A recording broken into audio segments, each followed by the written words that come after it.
Afternoon. We are live here at CPAC in Orlando, Florida. I am joined here by Bernard Kerik. Bernard Kerik, tell our viewers about yourself and your involvement.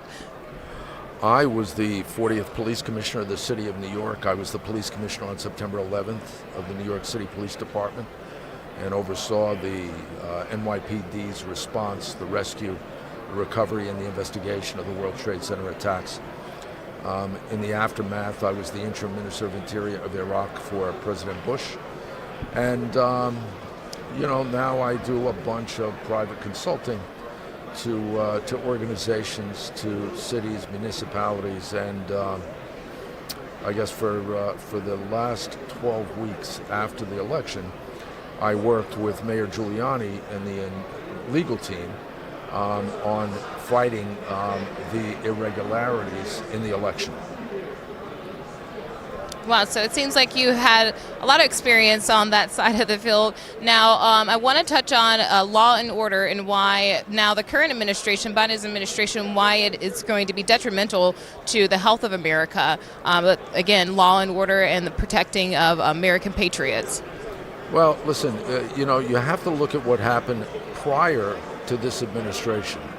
All summer, last summer, you had Antifa and Black Lives Matter in various cities throughout the states. And in every one of those cities, they were run by Democrats, where they people engaged in violence, extreme violence. There were murders. There was close to $1 billion in destruction and damage in various cities. And that was before this administration. And the presidential, candidate, Joe Biden, never said a word, didn't condemn it, neither did Kamala Harris. In fact, Kamala Harris was paying and endorsing, supporting people to pay the bail for people that were arrested that were engaged in this extreme violence. So that's the administration that you had moving toward the White House. Now you have Joe Biden in the White House. So you have to believe that everything he's going to do is going to be supportive of that Marxist, left-leaning, left-wing, radical type of behavior. And it's not going to be good for this country. We need to get away from this defunding the police. Minneapolis was the first to do it, but they're also now the first to say, wait a minute, we made a mistake. Right. We have to refund the police and get them back. The other cities are going to do the same thing. Nobody wants to live and work and visit and go to school in a city where it's not safe. Exactly. So how do you think this is going to look, again, for us 5-10 years from now with the destruction of society?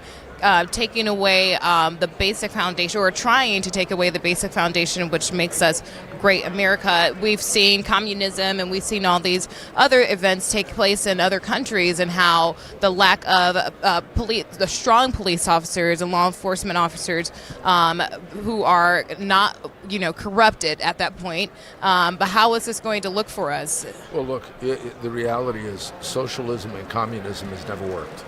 No matter where it is, whether it's Venezuela or Cuba, China, Russia, socialism and communism does not work. The bottom line is we're living in a time where we actually have members of Congress that are socialists. We actually have members of Congress that's promoting this socialist agenda.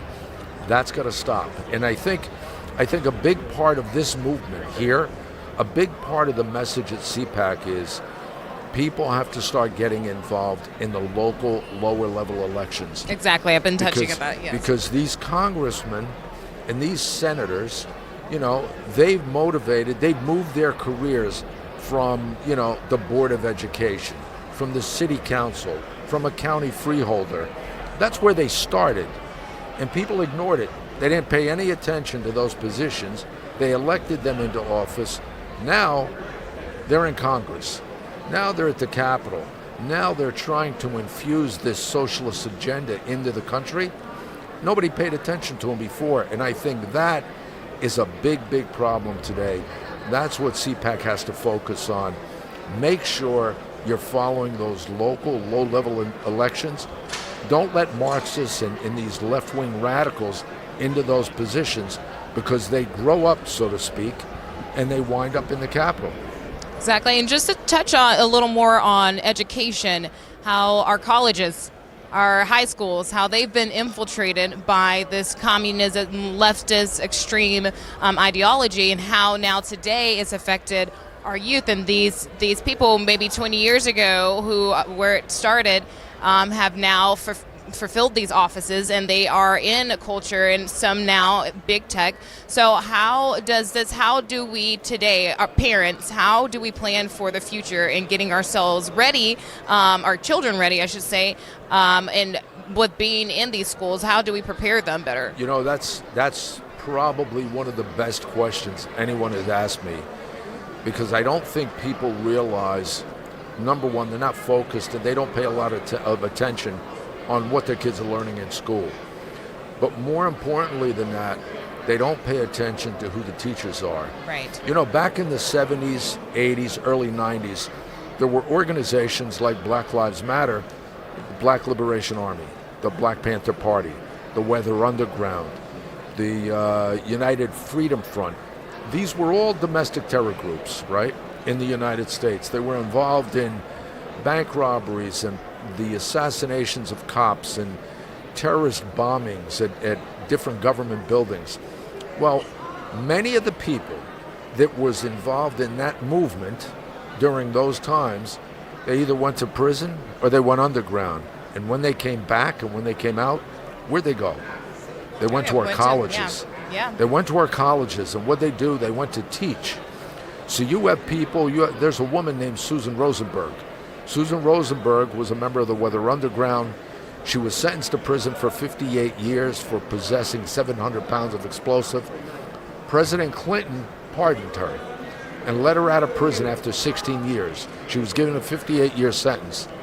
Today, after she was teaching at John Jay Criminal Justice College in New York, today she's one of the treasurers and one of the fundraisers for Black Lives Matter. People don't get it. They don't know that history. And you really have to pay attention, because these are the people teaching our kids in school. And when our kids come home and they have this radical left-wing mentality, nobody knows why. That's why. Exactly. And going back to history, it's very important for us to educate our youth about the history, and not only that, educating them in the Constitution, which makes us the greatest country, to keep our freedoms and keep us who we are, which, going to a faith base, God has established that already with each of us being born, giving us our freedoms and our rights. Again, we have to continue protecting those. And I thank you for what you've done, your service as a patriot of America.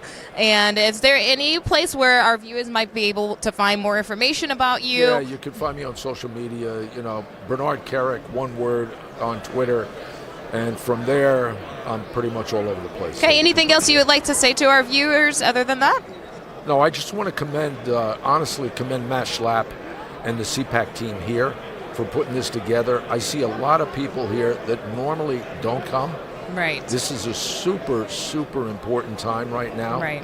That Republicans and conservatives come together as one and unite to basically fight this, not only this administration, but the future of the radical Marxists, and make sure they don't get back in office after Joe Biden leaves. And you're exactly right. That's the one way that we can win this, is sticking together, standing for what we believe. And by that, I believe that God will bless it. Again, he will heal our nation if we turn to him and pray. Thank you so much, Bernard, for your time. I really appreciate it. And you all, again, thank you so much for tuning in. We are here at CPAC Live in Orlando, Florida. Stay tuned for more interviews and more speakers to come.